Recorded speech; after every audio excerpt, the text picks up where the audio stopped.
Well, hello and welcome. I'm Peasant, and today we've got something a bit different for you. Suggestion from Michael Murdoch. Thanks for this. It's an Overexplain, but not a difficulty 0. What? Yes. Yeah, this is where we are now. So, Michael asked us to take a look at us. Am I plural? Maybe I am.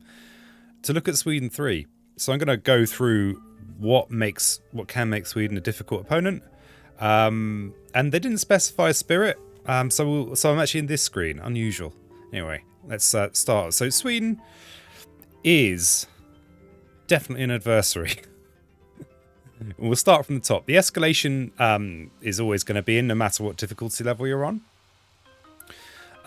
This is swayed by the invaders. So after invaders explore into each land this phase, if that land has as many invaders as Dahan, replace a Dahan with a town.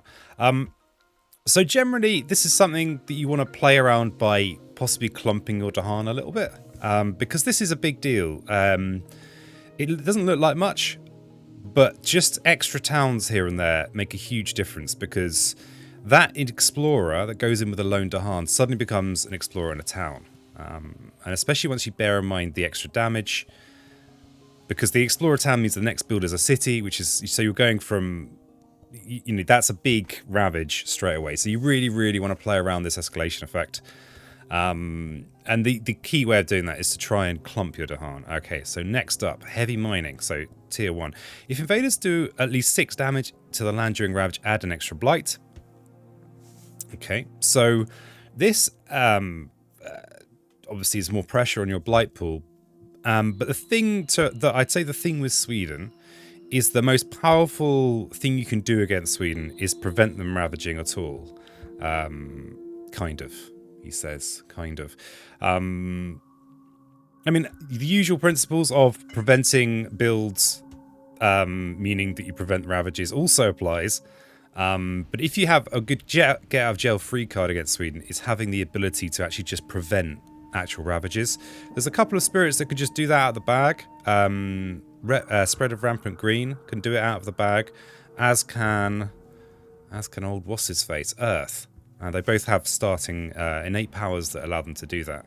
Well, actually, Green is their choke the land with green ability, and if you have the ability to just prevent ravages that are horrible, that takes a lot of the sting out of the tail that Sweden apparently has. So yeah, worth of course noting that the second one doesn't cause a cascade, because that would be absolutely horrible. So the other thing to bear in mind is that the 6 damage to the land means that if you do defend to reduce, you could play a defend card just to reduce that 6 damage to the land down to less than 6, and then it's only a single blight. So that's something that's exactly the kind of thing that I overlook. Okay, next we've got pressure at home, an extra add a city to land 4, and then move the blight around. So this is not really much you don't really need to think about this much, because this is just affecting the board position. All right, so next is towns do 3 damage and cities deal 5 damage.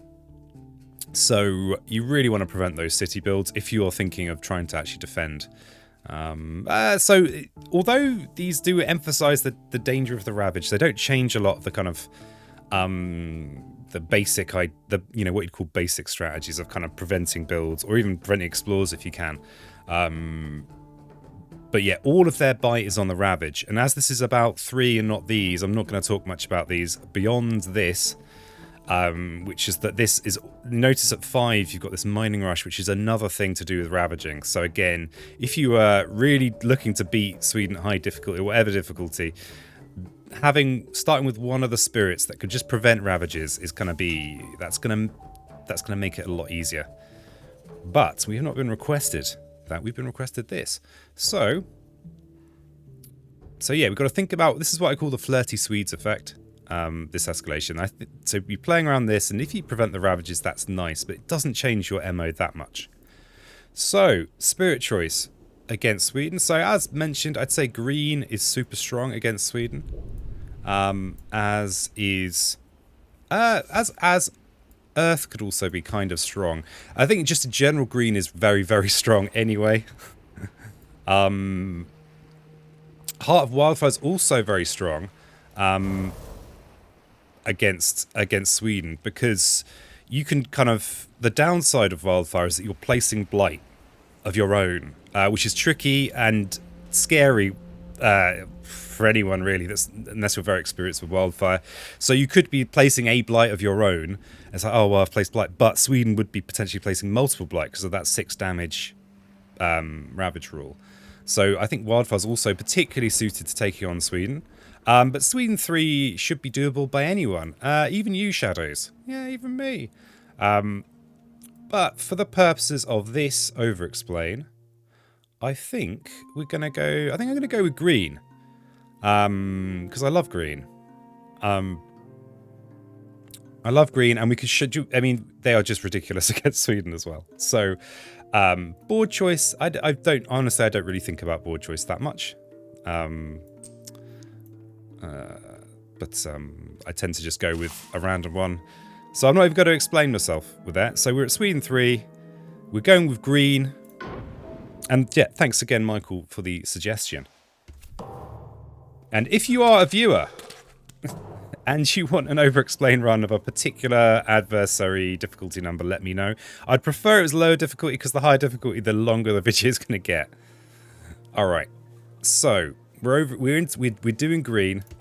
And the thing with green, quick run through what green does. They always place presents. Wonderful. This ability here, though, is absolutely critical against, well, I mean, it's part of the reason why they're ridiculous. Choke the land with green. So whenever invaders would ravage or build a land with your sacred site, so that's 2 presents, you may prevent it by destroying one of your presents in that land. So as I was saying, Sweden, their ravage is, that's where all of their kind of extra difficulty comes. You could just be like, no, you know what, Sweden, I love your furniture and your meatballs, but I just no ravaging here. So that's what's particularly strong against Sweden.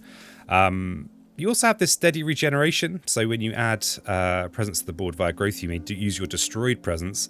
One thing I would say with this is you want to clear these tracks first, just because the extra energy is useful, the extra plays are useful. Yeah, so that's the one thing with steady regeneration. You don't generally need to think about this, honestly. There's not much you need to think about there.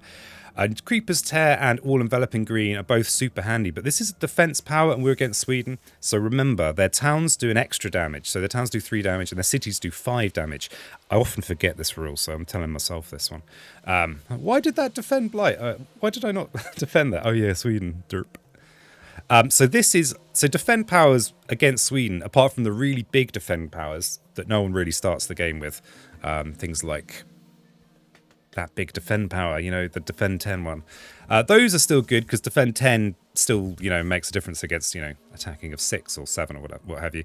But this power is very, very weak against Sweden. You kind of need it to be at least this tier or it's actually doing nothing most of the time.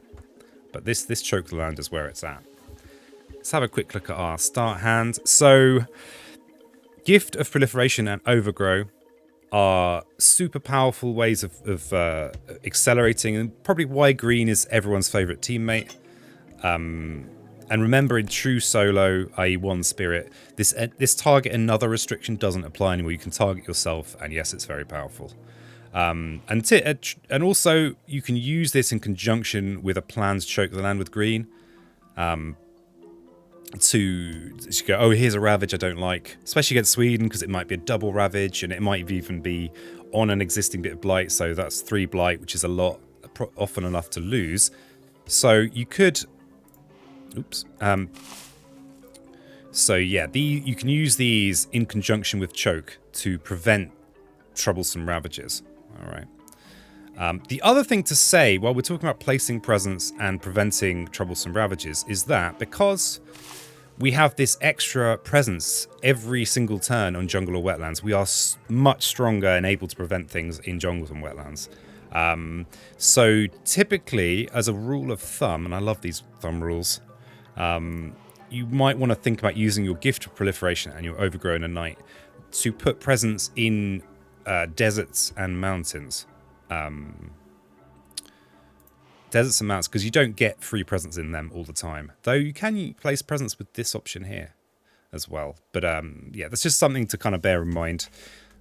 Is that, like, for example, whenever you're making a decision about where to maybe push an invader or something, remember that your wetlands and your jungles are they're your kind of power points. Power points?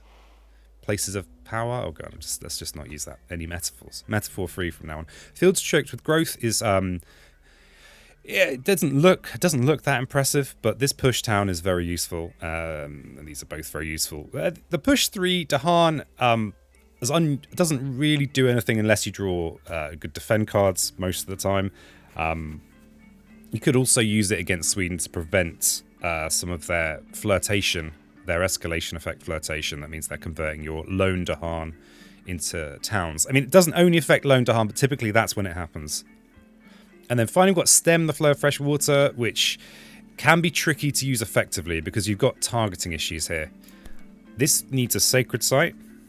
And bear in mind as green that you will sometimes be removing a presence to prevent a build or ravage, which then might mean you no longer have a Sacred Site. It's tricky and,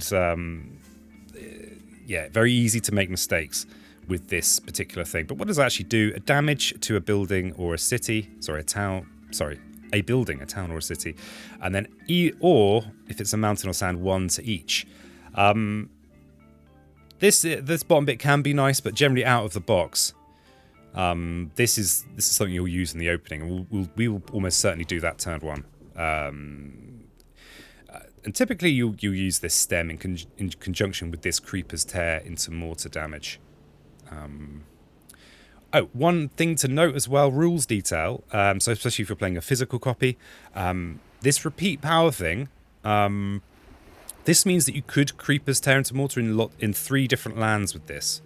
Okay, so that's something that's worth knowing. Because repeats can be targeted somewhere else. And of course, the other thing to bear in mind with this ability is that it's a range 0, which of course means you might need to do a bit of planning there. Yeah, but anyway, I might have over-explained that enough now. So let's look at the actual board position. We've got a wetland build. We love wetland builds. And you do... one of the key decisions with green is, do you want to use your choke the land with green to prevent a build or to prevent a ravage? I'm not actually... Oh god, do I even have any good rules of thumb here? Do I even have any? Probably not. And the other thing to bear in mind is that your tracks as green don't look very impressive, but fear not. Fear not, because you can really run through these tracks incredibly quickly. My god, I'm actually trying to remember what to do. So you start with 0 energy, which is mildly awkward. I think you're forced to go with this third option. It has been a while since I've played green. As the spirit count in the game with Jagged Earth has kind of increased to 24 spirits, it's like any individual spirit really has a lot of competition now. Even my beloved green. So I think turn 1, unless you go... Oh wait, I'm remembering now, yeah. Often you want to go with 1 pip from this top track to get a little bit of energy going. And then you kind of go racing down here. Yeah, that's it. So a turn 1 stem with one of these I think is good. I've not already over-explained that. But I will just kind of do it. I think another general principle is that it's nice to have a bit of spare energy. It does give you flexibility. And this is a game with events and stuff in, so generally that also favours having extra cards lying around, extra energy lying around. So there's going to be a build here, and then of course, then next turn there'll be a ravage in these wetlands. Now this is in our kind of strong place. This feels like we've got an opportunity to kind of clear the, what I could call clearing the interior. Now, the benefit of clearing the interior, removing buildings, is that once you get to away from the coast, explorers have to have adjacent buildings. So, for example, if this town didn't exist and this city didn't exist, and we drew a mountain explorer, there would be no explorer in here. And that, I think, can be a pretty worthwhile thing to work towards. Right. So I think we're going to be... What we could actually do here is use stem in conjunction with Creeper's Tear. So that's 1 damage, a moon and 2 greens, to destroy this town. And if we place 3 presents in there, we would be able to prevent the build. Does this make any sense at all? I don't know. I don't know anymore. Because what we could do is we could use this option here, which will give us an additional card play this turn. And we could place this presence and this presence here. And we could place this and this. Then we'd have one energy. With one energy, we could play Gift of Proliferation. And we could play STEM. Yeah, okay, we've got a plan. That plan works. So we'll do that. But I mean, I think probably this is a good start as well. I'm going to go with this because I feel like it's a simple and over-explainable. So, we definitely need an energy, and I'm going to go with triple placing in here. So, you know all that stuff I was saying about using this extra placement to put in place in awkward lands? I've just abandoned that here. What I want to do is try and clear this town.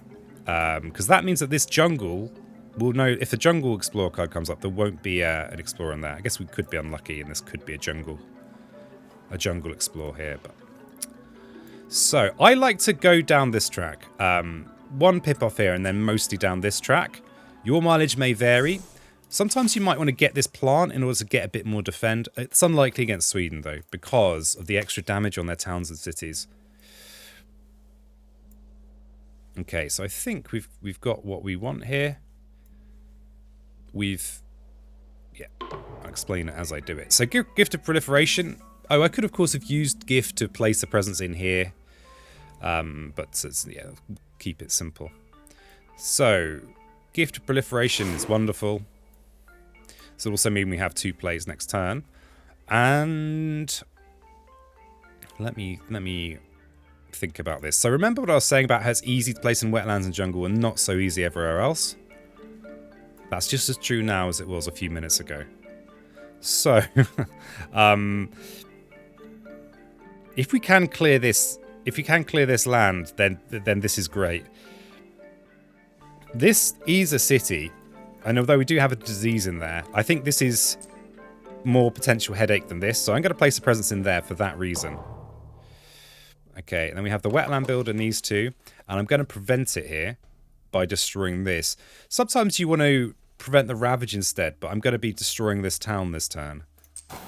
So it makes sense to do it in this order. And, yeah. Sometimes you... Oh, damn it. We did get the Jungle Explorer when we didn't want it. Oh, well. You can't all go perfectly. So we'll do this. That's a damage from STEM.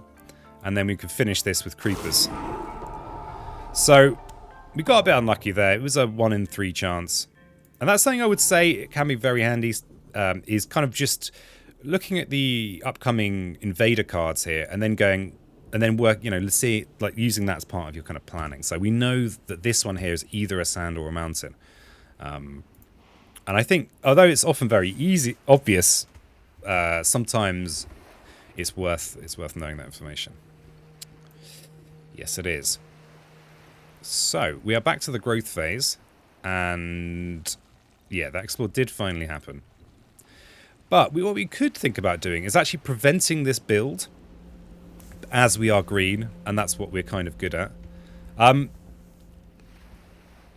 because what that'll mean is no build means no town. That means that on the subsequent turn, when they ravage, one explorer will do nothing and then get wiped out by these Dahan.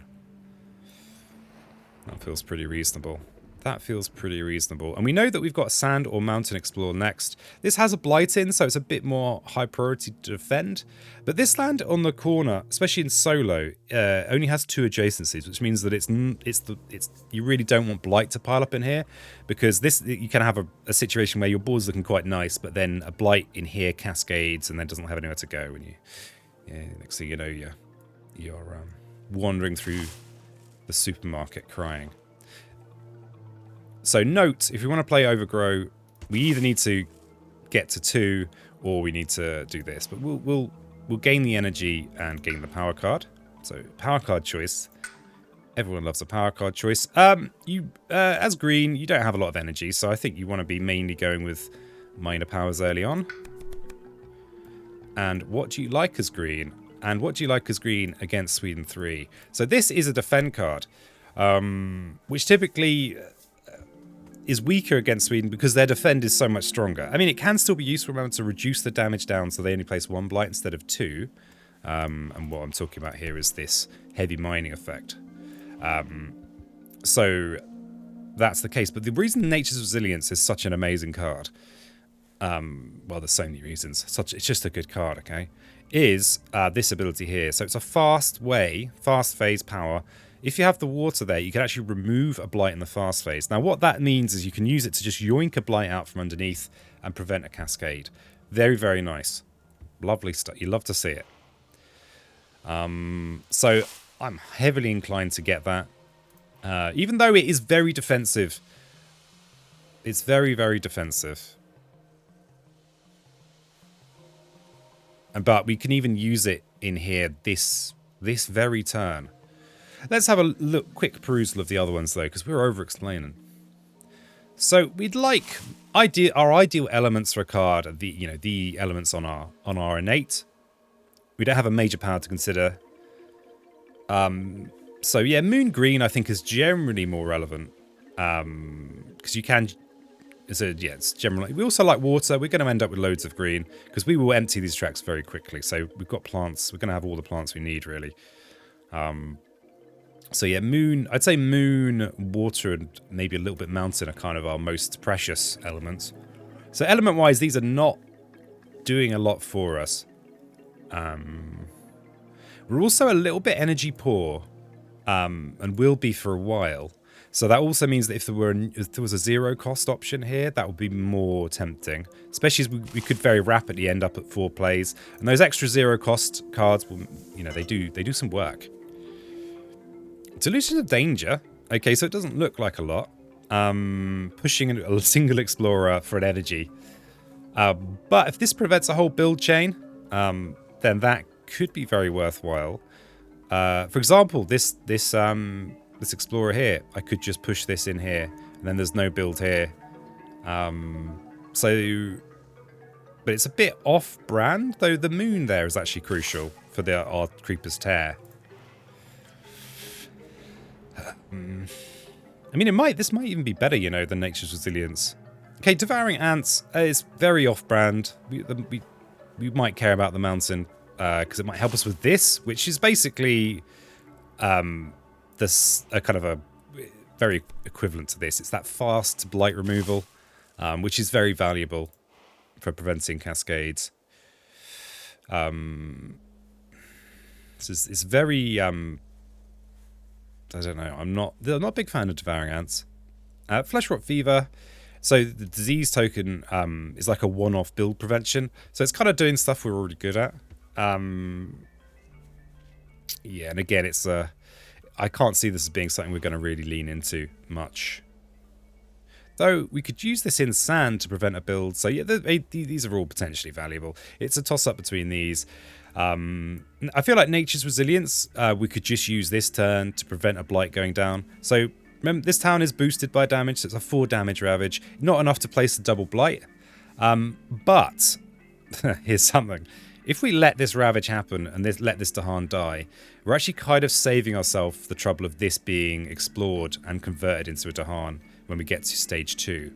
So that's quite a savage way of playing. Really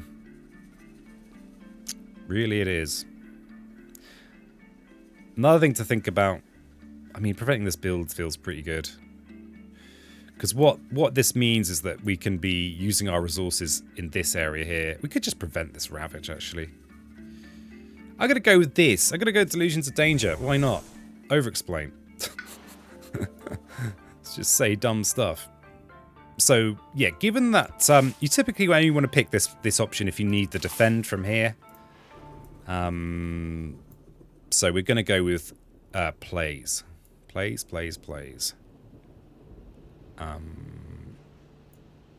Oh, you know what? I might actually want to Fields Choked with Growth.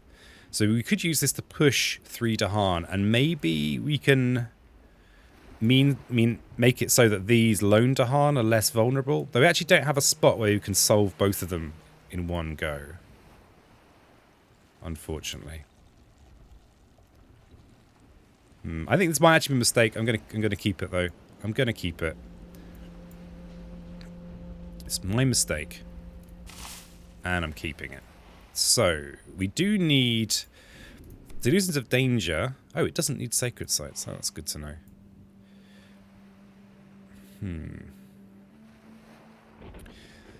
So I think I'm going to make a sacred site here. Now my reasoning is something that I try and aim for a lot of the time. Is having.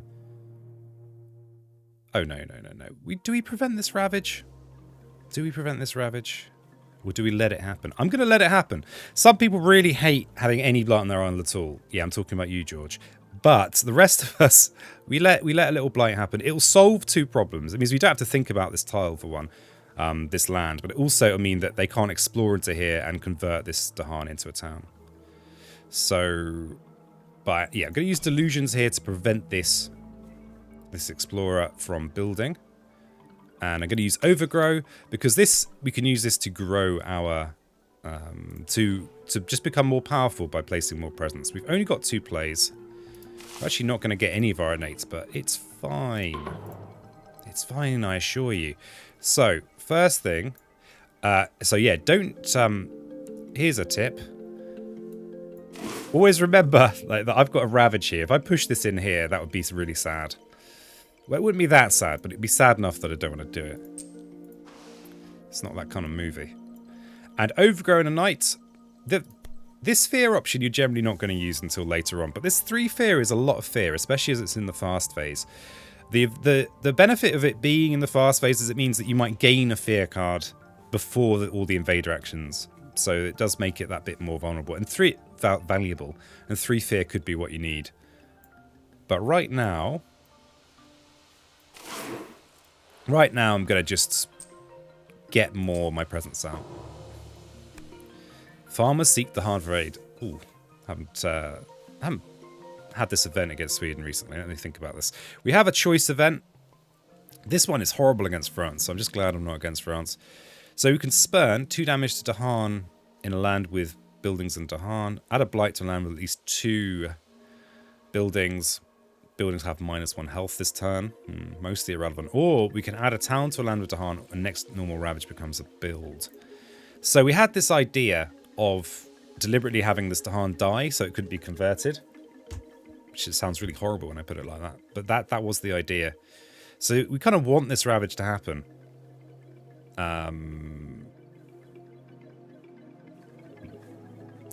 So we will have to add a blight to a land with at least 2 buildings.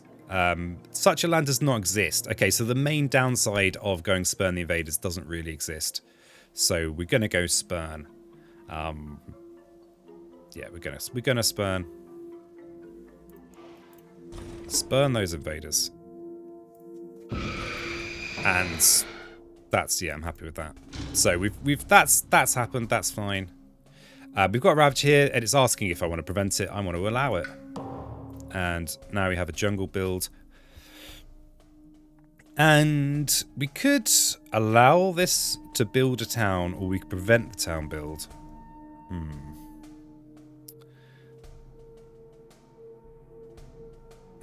I think it'd be really nice to clear this land, but we don't really have anything to do that with just yet.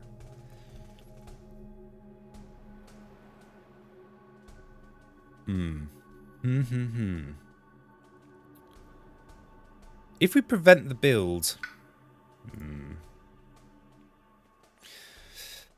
Tricky. I think I'm going to allow this build and then prevent the ravage. I think. Yes. That could be a mistake, though.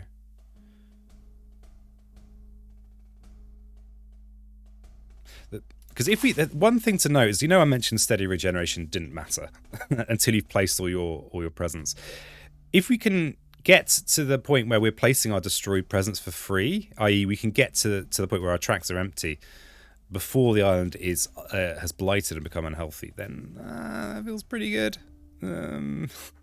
So what I'm grasping for is that it doesn't matter that much if we're losing a bit of presence here and there, because looks like if we can just consistently prevent ravages, it looks like we might be kind of on course to be getting free presents from our destroyed. So yeah, we'll prevent it, and especially because this is a jungle and because we've cleared this land, we know that we're going to get a free presence to put in there. Okay, we've got a mountain explore. Okay.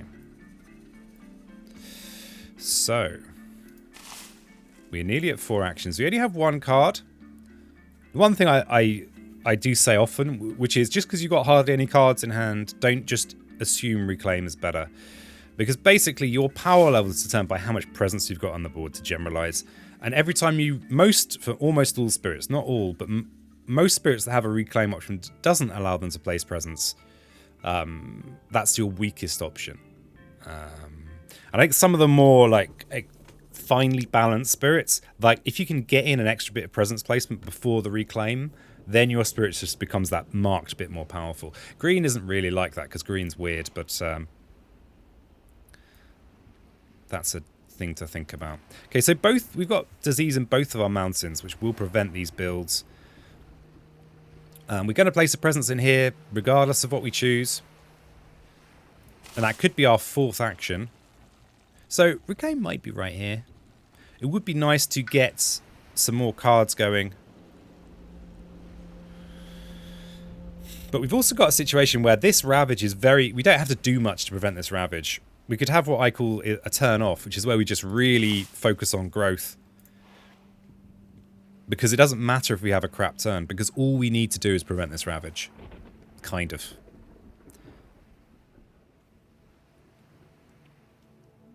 I mean, fields choked with growth, we can use to bring these Dahan into the game. But against Sweden, your Dahan, unless you've got big defend cards, just not really that relevant. I think we need power cards. Do we have anything great we can do? I mean, we can just, we could just Reclaim and play loads of, play Gift. And just blast through these tracks.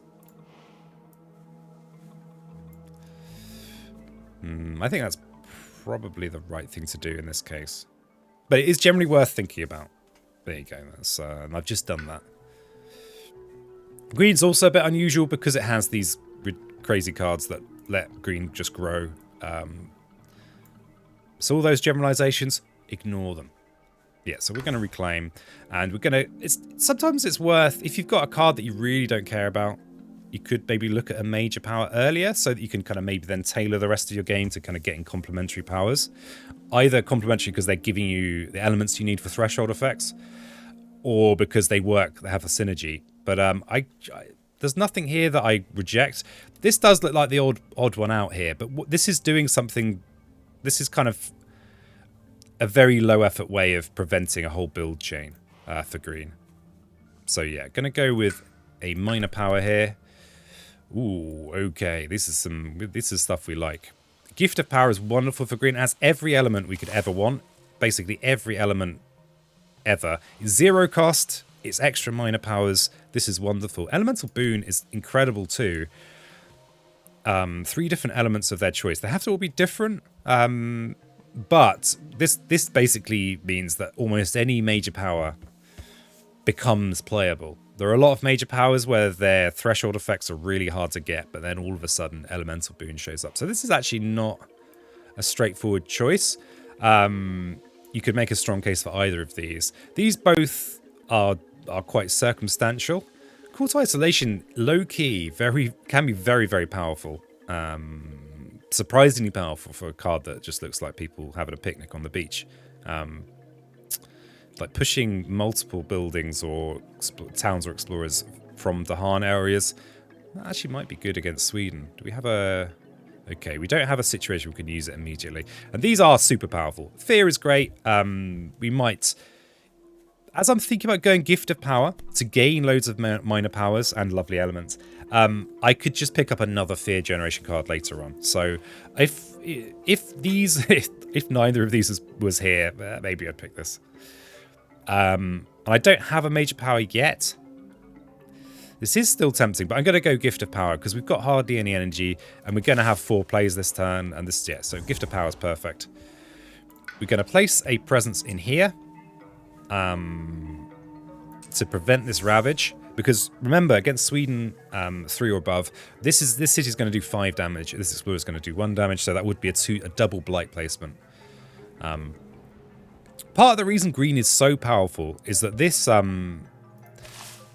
choke down with green ability it's so reliable. So very, very reliable. Unless your presence gets destroyed. That can happen with events, but we don't like to talk about it, okay? So, the other thing, could we get to 3... Has Gift of Power given us the ability to get to 3 moons, 4 greens? Have you? No, because we don't have the energy for this. Oh no, not quite. We're almost to the point where we can get to this tier, which is kind of redonkulous. This tier, of course, is 3 repeats, which we could use in the same land to destroy the city. Which there, again, moving the city means that's less exploring inland, which we like. Something else to think about is this. Actually, there's not a lot we can do about that.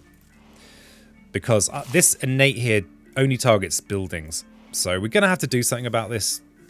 Kind of annoying. It's kind of annoying.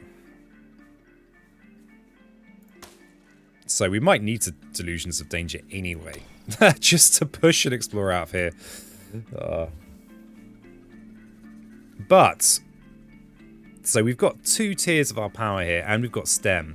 Remember, Stem needs this Sacred Site, but 1 damage to buildings means that we could go double Creeper's Tear in here, for example, with Stem the Flow, because we have this Sacred Site here. Remember, we're preventing this Ravage. So we need this Sacred Site here. This is really easy to trip over, so I'm slightly labouring it. And we could gift a proliferation as... Oh yeah, we've got gift 2, so that... This is less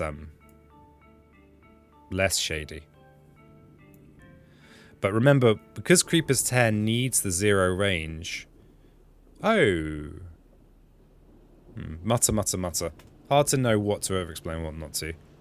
Do I overexplain all the mistakes that I've made that I've just kept in my head? No. We move swiftly on. It is swiftly. Right. We actually got our Defend 2 here. It doesn't really make any odds. An event card might happen, though. You said bitterly. I have been hurt by events before. So, we are going to be stemming and tearing in here. We want to push an explorer from here. We may as well push it towards the coast. I think that's a good general principle. 2 fears also could come in handy, but for now we're just going to focus on possibly being over defensive. Yeah, we'll push there closer to the coast. So this land will not build because of the disease token, and then when it ravages, it won't matter. This ravage we can prevent next turn. This disease will prevent the build. It's actually, was it 1 or 2 events that will mean that disease tokens do not prevent builds. So yeah, look out for those ones. Where do I want to place my extra presence? That's the other question. Oh, I've also realised that this plant would have granted me extra defend here. I'm not going to undo it, because this gets us to the 2nd tier. So, going on the principle that deserts and mountains are harder to place in, I'm going to place this in here. This has a beast in, though. This might be better. Yeah, I'm going to place it in here because there is a blight in there, so it's a bit more key to prevent it. Okay. So, what have we got? We are in stage 2 now. I think this cop card is a 2. So there were no... Yeah, we're kind of on top of things. No lands with cities and Dahan. That event kind of didn't really do anything. So we're going to prevent this ravage. And then a mountain builds. Disease preventing both of those. Okay, so we've had... This is the first of our flirty Swede effects. I'm talking about this escalation here. So if that land has at least as many invaders as Dahan, replace the Dahan with the town. You really want to avoid this. This is more nasty than it looks. But the thing to bear in mind, it's only on escalation effect. So these Dahan are now safe because there will not be a second sand stage 2 card. Right, let's Gift of Power first in case it influences these decisions. Right, so... Okay. Yet more build prevention. So, think about elements. I guess moon is the thing we like. These gift of proliferation at some point will just become completely useless. So that's a moon card we're not going to have. But we have already picked up a couple of other moon cards. We've got delusions and gift. So maybe moons don't matter that much. This is also kind of good. This is a way of dealing with explorers. We don't actually have a straightforward way of dealing with explorers. Drought is just the power card. It's really powerful. I mean, it's a power, but it's kind of, this is like halfway between the minor power deck and the major power deck. Especially if you have this here. How many suns have we got? We actually have got the suns to get the threshold because of the sun from delusions here. It does place a blight, so you know you got to be aware of that fact. But this is a good way. This might be a good finisher for us. Especially as none of these are that appealing, honestly. This does have perfect elements for our Creeper's Tear, so this is also somewhat appealing. And Wilds tokens here, what a Wilds token will do is it will prevent and explore, so it's very good as well. Especially for us, we are able to basically place a presence mostly almost... because with Gift of Proliferation and so on, we're mostly able to just place a presence wherever we want. So this is very good. It's very good. But I think Drought might be the thing we need to make this Overexplain run not go on for 3 days. But I actually think Razor Sharp might be better. I mean, even destroying the Dahan could be advantageous to prevent the Swedes from flirting with it. Though, actually, as all these Dahan are gone, and these are just in 2 clusters, we don't have to worry about the escalation effect so much anymore. We've kind of successfully played around it. Great success. So I think I'm going to go Razor Sharp here, but I think you can make a strong case for either of these. A strong case. I'm aware that we're already at 42 minutes. I like green. I tend to take my sweet time on green. Right. So my initial plan was to clear this city again, looking to reduce the number of explorers that are happening. We've actually got an extra tier of Creeper's Tear that I didn't really account for, and no partially damaged buildings anywhere. So. Okay, this is even better than destroying this. Although, if we destroy this town, we prevent mountain explorers here. We've only had 1 stage 2 card, so we could prevent an explorer in there. But we do have Razor Sharp Undergrowth now, so we could just use that to destroy the explorer. Which will be fun. It'll feel good to be all sharp and razory. And we're soon going to have far fewer energy problems, because not only are we going to be having a bigger hand, we'll be less inclined to reclaim, and we'll be more likely to be playing this option here. So I think we just destroy this, and then we don't have to think about the ravage, because if this city's gone, yeah, if this city's gone, then that's just good. Especially as although we do have a sacred site here, it is harder for us to make these mountain sacred sites. So, and they've got a random bit of damage. It doesn't matter. Let's just do it over here. Take that. Okay, so Ravage this turn is fine. 1 damage isn't going to do anything to us. Then we have a build here and a build here. We could place a presence in here to prevent this build. Or, so maybe with Overgrow. Oh wow, we could even use Razor Sharp. Except, it doesn't want to be in with Blight. Damn it.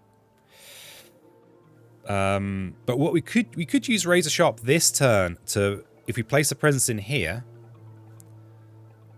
because the Wilds token will kind of effectively prevent the Explore that I was hoping to prevent by destroying this. And so, yeah, as usual, we kind of want to avoid the reclaim if we can. I think we've got a good turn here with Razor Sharp, with Overgrow.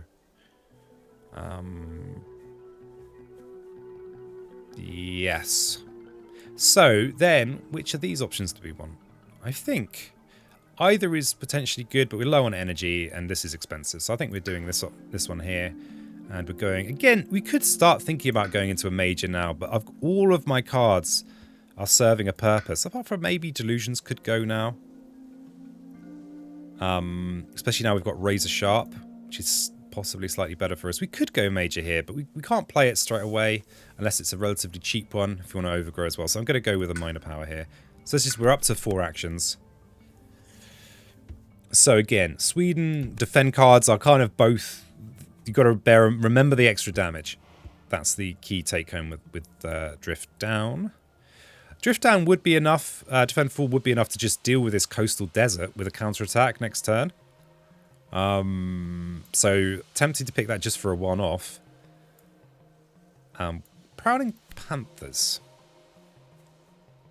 is the moon is kind of okay. We don't have much beast stuff going on. I think this is a bit of a side question. So I think the situational value of Drift Down to Slumber, and look at this lovely picture, it makes this feel more valuable. These elements are not really going to help us that much. Poison Dew this is mostly irrelevant. It has horrible elements for us. And Pact of the Joined Hunt is also quite unappetizing because the plant's kind of irrelevant. We've got all the plants we need. The Gather... Actually, the Gather could be good. It is extra damage. But we don't have that many Dahan. We don't have a lot of Dahan, and I think especially in solo, if you have a couple of Dahan die, all those Dahan powers get a bit sad. And with events in the game, they will just die in ways that are hard to play around. Yeah, we go Drift Down here. It has a use next turn. It doesn't have much use this turn, but that's okay. So we could do this. Yeah, gotta go with... We could... See, actually going with one in here as well is actually probably wiser, because it's easier to place one presence than two, even for us. And as we are running out of presence on our tracks, we get to the point where our cards become way less appealing, because if we are placing presence, we just simply can't do it with Gift of Proliferation, for one. So yeah, I'm going to go with spreading these out like this. And Overgrow will switch from being almost purely about this to being potentially 3 fear. Depends how much energy we have lying around. So we're going to Overgrow into this land. Then we're going to Razor Sharp Undergrowth in here to place a Wilds token. Drift Down we don't need to use this turn, but the extra plant would give us a bit more creeper tearing, would it? No, it wouldn't. Wouldn't matter. Also, bear in mind there are events in the game. Events sometimes...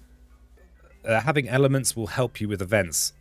So it does kind of change some of the metrics. Does it? Not really, actually. Kind of. Yeah, I'm just going to fudge that point. For the sake of the run not taking forever. So we're going to Fields Choked. A bit of extra defense won't hurt. It's...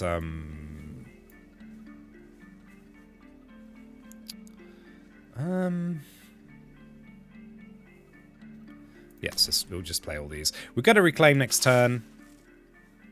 We're going to place an extra presence this turn. Yeah, I think this is fine. This is fine. Sorry if I'm not explaining absolutely everything. Let's, So we know there are Ravages in these places. We'll just put that in there. We'll Overgrow to here. And then we can use this in here. So we've got our Wilds token there. So that's safe from a defend now. And we could use Drift Down somewhere. We'll just put it in here. Yeah, we've got a healthy island, so this probably won't matter, but... Okay, during the next normal Ravage, each city does +2 damage. Crikey. And then on each board, add a disease. Oh, here's one of those ones I was mentioning earlier. Ignore disease during builds this invader phase. So these do sometimes completely spoil your day. So you don't want to 100% rely on these unless you really have to. But they are still very powerful anyway. And then some Fierce Mien. And this is just one that doesn't do any damage. So we could actually just put this somewhere we really want to put it. Might have actually been better to... Oh no, we couldn't raise a sharp in there. So we will put the disease token. We're going to defend here next turn, and that land should be sorted. So we're going to... We know that sand is kind of not something to worry about in the long term. I kind of want to prioritize killing these cities. The thing with green is that I often play it very defensively. You get these very long runs. These very, very long runs. So here's the thing. We know that sand isn't going to come up for ages because there's all these cards before we get sand again. We might get... The coast, of course, has its own cards, so those are more likely to reappear. So, I'm going to put it in here.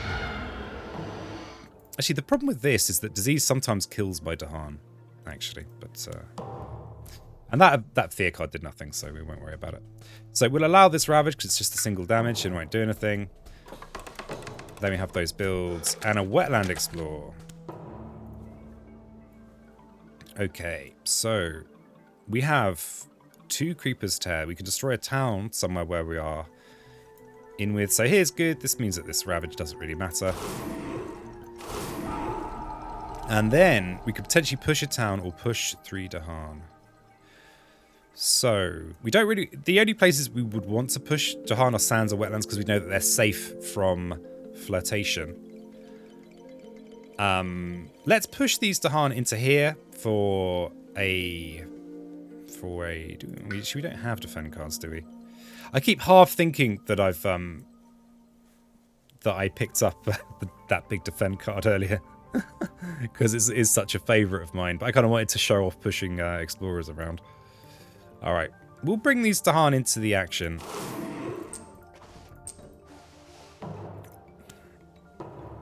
It's also kind of good to have Dahan in with your presence. You do sometimes get benefits from event cards from that. Okay, so this turn coming, we need to defend in here. We don't need to defend in here. There are builds here. We might just prevent some of these builds. But we have no cards in hand. So remember, that doesn't necessarily mean that you reclaim, but we are reclaiming this time. So we reclaim. We're going to gain a card. Now, we could gain a major power here because we've only got 2 presents left on our track. We're going to be placing one of these in the spirit phase anyway.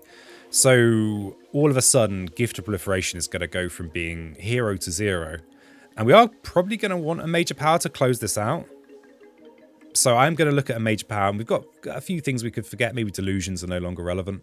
And probably gift is no longer relevant. So we're going to look at a major power. Let's see what we get. Oh, crikey. We've got some powers here. We have got some powers. Have you got powers? Yes, I've got powers. So 2 of these are kind of... They're nowhere near as useful now as they might have been if we'd got them earlier. So this is basically a growth power. This effect is kind of cool, but it's expensive, and this is the best bit. Placing 2 presents. Yeah, that's really why you want this. It's quite 4 energy to place, remove a blight and place a wild. It's actually still kind of cool. And we do have sunshine to get this threshold, these 3 sunshine here. I think not. Well, okay, nowhere near as good as Paralyzing Fright in this case. Indomitable Claim, I think I'm pronouncing that right, is that's an extra presence placement as well. So another one that's nice to get early.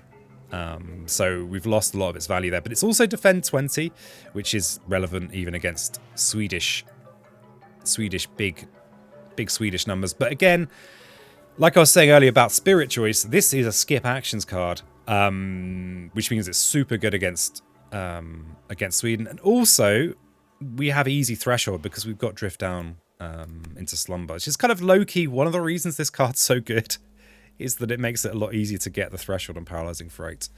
And luckily, we've got the 3rd mountain from Gift of Power, so the 3rd Earth to get this threshold. So this is a pretty straightforward pick. It's going to slightly switch how we do things, possibly. Do we get rid of Gift? Do we get rid of Gift? We get rid of Gift, I think. We're not going to be able to afford to gift this turn. Yeah, this is a lovely turn for us. If we Paralyzing Fright this turn anywhere for their 8 fear, We were planning to use drift down anyway, and our other mountain is 0 coster, so that's 4 energy, and we have 4 energy. So we don't really have the luxury of playing Overgrow or Gift. And if we are switching into a fear game, I think that means we want to favour picking Overgrow at a night, because this is another fear generator. So I think we get rid of Gift of Proliferation. And we have another presence to place. So a jungle or wetland one. We may as well put it up here. Yeah, I'm going to put it up here because this has blight. This has blight. So we know what we're doing. So remember, this town does do an extra damage. The event card might mess us over in this situation because it might add damage to this town. So we could play super secure and prevent all the actions in there, but I think that's mildly wasteful. It's a bit of mild waste. And for our 4th, we have stem is just going to mean that we can destroy a town. So that's good. Remember this extra damage here. And so probably our Paralyzing Fright in one of these build lands. Yeah, I think that looks good. So we drift down in here. Oh, we've also got All Enveloping Green. So that's another defend 4. I don't think a lone explorer is going to get its damage boosted. There's part. Okay, here's a side thing. I'm actually started working on a kind of a thing about the events deck, but part of me doesn't want to know the exact figures. So I'm like, I quite like not fully knowing. I'm gonna just add extra defend in here because this would be really nice if this went how we want it. And then Paralyzing Fright we can use to prevent all actions somewhere. So there's a chance we'll get double actions in this coastal wetland because this Explore 2, this Stage 2 card could be the Coastal Lands card. And there's already a Blight here, so this feels relatively a straightforward decision. It's also, I mean, it's just 8 fear for one card, which is redonkulous. Okay, invaders do +3 in lands with 3 or more invaders. Okay, so no extra damage there. Oh, okay. What's this? 2 damage to invaders, 2 damage to Dahan. Okay, so this nearly got we nearly had problems with our disease there, but not real problems. Let's destroy that. So it was worth destroying the town there first because it does get the extra fear. That means I've now got 3 fear cards. Okay, each player chooses a different land with Dahan. 1 damage per Dahan there. Okay. Okay, the game might just be tired of us now. Each player removes up to 3 health invaders from a land with disease or 1 explorer from an inland land. So this guy is going to get taken care of in the Ravage anyway. So we'll just remove an explorer from somewhere. Don't think it matters that much really. So we'll remove it here because from that kind of principle that this is it's a desert. Each player removes an explorer or a town from a land with a beast, disease, or at least 2 Dahan. Okay. And wetland builds. So this was skipped, of course, because of Paralyzing Fright. And no exploring this jungle because there are no buildings here. Okay, now we've got Gift of Power. So in case this influences, it's just that standard card game rule. Always look at your cards first. Well, always except with these exceptions. Alright, so what have we got here? Now that we've got serious fear generation, that's probably our easiest way to finish off the game. And how many cities are left on the board? We've got 1 city. Why am I counting cities? Because, once we get to Terror 3, that's the win condition, no cities. And that's, this is only 12 fear to finish, 4 fear per card. Paralyzing Fright, of course, is 8 fear with Threshold. So I think we might be able to win by destroying this city and just making a load of fear in the near future. This is just extra fear that maybe we don't need it, but maybe I'll just grab it anyway. I don't think this is a decision that matters. So in the interest of trying to keep the video shorter, we're just gonna get on with it. There's only 2 buildings left on the board as well. Okay, we're gonna Creeper's Tear in there. That's that one got rid of. So we've got a Ravage here with no one there. A Ravage here we do kind of have to defend, but we should have the win now. Because there's only one city on the board. There's no one in there to build. So what we... Yeah. So I think in this case, we could finish out by... we've got a presence in there, so we can use our Creeper's Tear on this city. And there's no build there. We can... Paralyzing Fright in here to prevent the build and then just destroy everything. Everything gets destroyed. I think that's what I'm doing. I am speeding up a little bit to try... Oh, we don't have the energy. Wait. That's why we can't do that. Slow down, peasant. It's not done yet. Can we do this with our hand here? We need to destroy the city. We need to basically get 3 repeats or have other damage. We don't have any damage in hand. If we reclaim, we just simply don't have the energy to Paralyzing Fright. So we might have to have a kind of an intervening turn where we deal with this. Though we've actually got quite a lot of fear in hand. This is 3 fear, except we've got nowhere built up enough. This is 2 fear. This is another 3 fear. Alright, I think it's going to take another turn. Ooh, settle back down now, Pizzo. Settle back down. So we're going to want more energy, probably. We could just prevent this build. We even could just prevent this Ravage. We're just fine. So I'm just going to do these things here. We're a little bit low on energy. So Gift of Constancy does give 2 energy and lets you reclaim stuff. This is a super cool card. One of my favorites. Doesn't have perfect elements for us. Dark Entanglewood is great. Has the moon that we want. Moon green. But we don't really... We've got enough green anyway. And this is Fear 2. And the moon green would mean we could destroy a city this turn. Well, the moon, rather.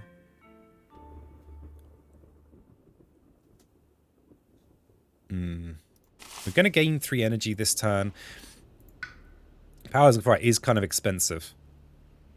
But destroying the city would be very good for us. I'm going to take it. I'm going to take it. Progressively less and less over-explaining going on. It's a blimmin' scandal. You come to a YouTube video, it promises you over-explaining, and then it gets to over an hour long. You blimmin' just stops over-explaining. Want my money back. So we want to play our moon cards.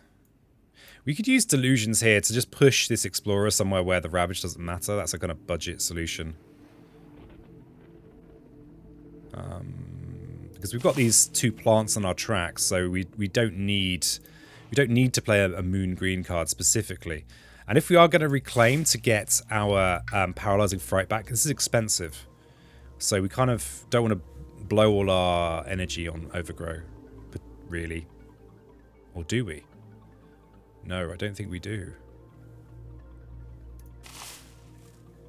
Can we finish it this turn? Are you just being dense, peasant? It has happened before. We basically need to get to Terra 3 to win. Or we just need to destroy this city because it is the last building on the map. Actually that's... yeah, that works. Okay. Sorry for the people that saw this ages ago. If so, why are you watching the Overexplain video? Yeah, it's not. I've been here splaining. Time for you to do some splaining. So yeah, we prevent the builds. So we are going to remove a presence in here to prevent this build. In the slow phase, we're going to finish this city with Creeper's Tear 3 times in here, and incidentally, we'll prevent this from overflowing Blight. How does that sound? How does that sound? Oh, we could actually just remove a presence here. I mean, green really is a bit of a sledgehammer to crack a walnut. A lot of the time, even against what should be very strong adversaries. And yeah, we've actually overgrown a night. We could just get some more fear. Why not? Now, we use Rain of Blood just for sentimentality's sake.